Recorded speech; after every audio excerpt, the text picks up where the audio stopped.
that we were able to say things in the past, and that was like all races. Like all races, like you go like Freddie Prinze Jr., his dad, R.I.P. Freddie Prinze, committed suicide. A great fucking, comedian back in the day.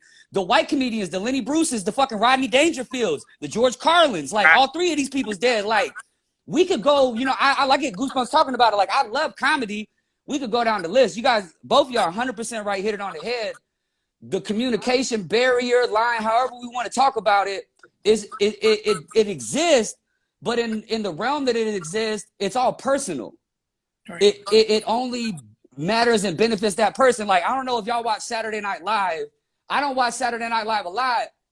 One of my homeboys, I consider him a brother, one of my brothers sent me a video of the recent one. How come, I don't know if either y'all watch Saturday Night Live before I go any further? What you talking about, the Kim Kardashian?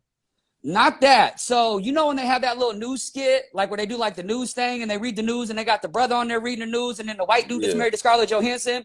So the one, I don't know if it was this past Saturday or how recent it was, they wrote jokes for each other, which is cool.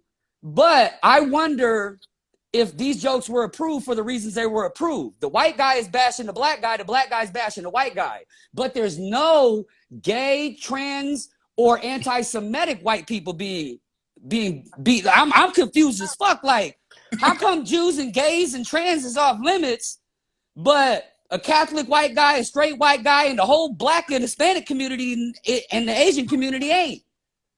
It's funny. It's funny that you say that because Dave Chappelle, he said, I just watched his. I finally got around to watching his comedy special. That shit's dope. Night. The new one, The Closer. Yeah, this is dope. He touched on something that is relevant to this conversation, and I think it makes a lot of sense. He was saying like to the LGBTQ community, like it's not that we don't like y'all. Like, all right, I'll speak from a black standpoint. It's not that we don't like y'all. It's like, damn, y'all. It's just y'all shit going really well. It's like we jealous of y'all a little bit, and it's true. Like, it's real. I don't have any hate in my heart towards that community, but it's like when you look at all the barriers and things that they've broken, it'd be like, damn. How did they create their own community? So like you subjugate black trans and black gays now, like y'all gotta choose. Are y'all black or y'all gay? Are y'all black or y'all trans? Are y'all black or y'all, how the fuck is that? Like, black people been trying to get, some identification, and now you're making us choose again? What the fuck? Well, that shit, I did. Go ahead. Yeah, that's a part of some of the stuff when we talk about like mental health and wellness, especially like communities of color. It's almost like you have to always pick your subsidiary, not your primary. So what I mean is every day that I leave my front door, I'm a black person. Like whether I have a transition from female to male, or whether I date another male or female identifying person, or pansexual, or whatever my romantic attraction, orientation, biological, like regardless of where I fit on the spectrum of the LGBTQIA community, I will always be black, right? Yeah. I mean, that is first and foremost, that's what you see. And so I think that where this kind of rupture is coming in the relationship is you have to consider what you're allowed to say when you're a black person. And I feel like if Dave Chappelle had been like white, or even like Rodney Dangerfield at one point got heat because he did make a lot of homosexual jokes. George Carlin. Andrew Dice Clay. That is a hugely funny person. He used a lot of profanity and a lot of, dick jokes. Yeah, a lot of vulgar, A lot of dirty. My fault. I forgot. I don't know. But it's like you really have to pick which subsidiary you're going to walk out into the world with now, even though primarily people see the first thing, which is what you look like. And so I think when we're talking about wellness, sometimes you got to pick. What are you going to stand for, or what are you going to fall for? It's funny because I don't want to say we never it doesn't hit the headlines. It's not as popular in the headlines for somebody that looks like you, bro, or somebody looks like you, sis, to be offended and like y'all are trans and to be offended and y'all are gay. Like even the chick that made the big deal at Netflix or the guy that made the big chicken, however he or she identifies him, they, I don't want to offend them. That person was white.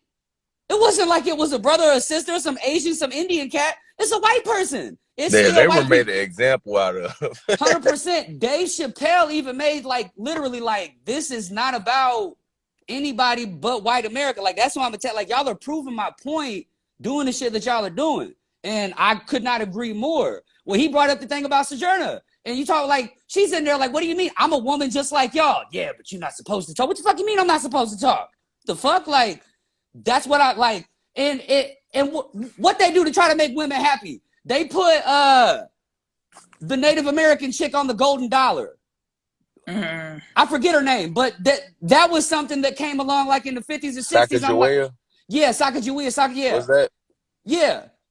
I can't think. Yeah, I think no, that's exactly who it is. The translator, the woman that translated for Buffalo Bill and them. That's exactly who it was. Yeah, I forgot how to say what her name was, but yeah, like they put people like that on money. And I don't know if it was a joke when they talked about like putting Harriet Tubman on money and shit like that. I don't know if that was a joke, but I know a lot of people were honestly looking forward to that.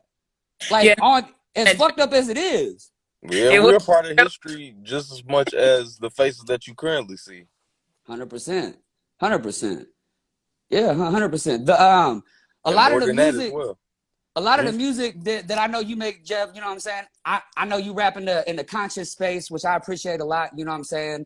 I love a lot of the content that you drop. You haven't dropped as much recently as I know, you know what I'm saying, you did in the past, but I hope some shit, you know what I'm saying, drop soon and shit. But within that, does your community, and not just the Black community, but like locally where you're at, is there pushback on things you do? Like, do your people around you like, come on, bro, make a club song. Come on, bro, make a song for us to ride and smoke to. Like, do you get pushback like that from people? I used to, but like if anybody have a conversation with me about music, I no longer get those type of questions no more because it's like I feel like when people label themselves like what type of musician they are, you instantly putting yourself into a mental box.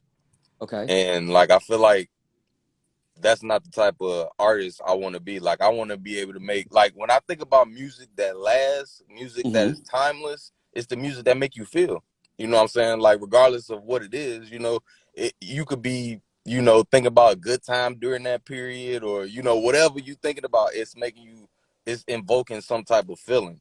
And so I want to, when I create my music isn't to, I want to sound, not bashing anybody else, but like, I don't want to sound deep, or, I want to sound deep, or it's more or less the music is telling me what to write. So no, I actually don't go through that a lot because it just be a matter of, have you heard the thing that you would like? Because I can't please everybody, but I think I can, given enough tracks. Do you, I know for me, as a white guy, I can't fucking say 2 or 3 lines without somebody calling me Slim Shady. Is there somebody that you get compared to often, or is it something that happens like, yo, that sounds like so-and-so? Like, is that, now how do you deal with that? Because I know constructively, that's them trying to give me a nice compliment or some sort of constructive criticism. So I don't take it personally, but I feel like those are the same things like you cute for a black girl type shit. Like I feel like it's the same little slight, you know, you cute for a white boy. Like I feel like it's the same type of shit. You know what I mean? Yeah, there is some similarities. Like I got this one song that I did, and like I was doing it as like paying homage to my father. He's from the South, from Alabama, and and so when people listen to it, they immediately be like, hey, you sound like Big Crit. And I didn't even notice it. But what they used to be very annoying to me until I came up with this mental trick. Like, this is just how people need to, you notice how we got a word for everything? Yeah. People need to figure out a way to understand something in a space that makes sense for them. Ooh, you know what I mean? That's deep. Yeah. That's what I feel like. Like, I was working with this dude with music, and he'd be like, oh, we need to do a song like like J. Cole and da da da, and I don't like that. I'm like, why can't we just do a song like OZ and whoever I'm working with, like that part, do a song like them? And it annoyed me, but then I finally understood in my head, this is him, trying to translate, the type of music that he wanted to make, just in, so many terms, like as far as like rappers and whoever. But yeah, people definitely compare. I think it's just a mental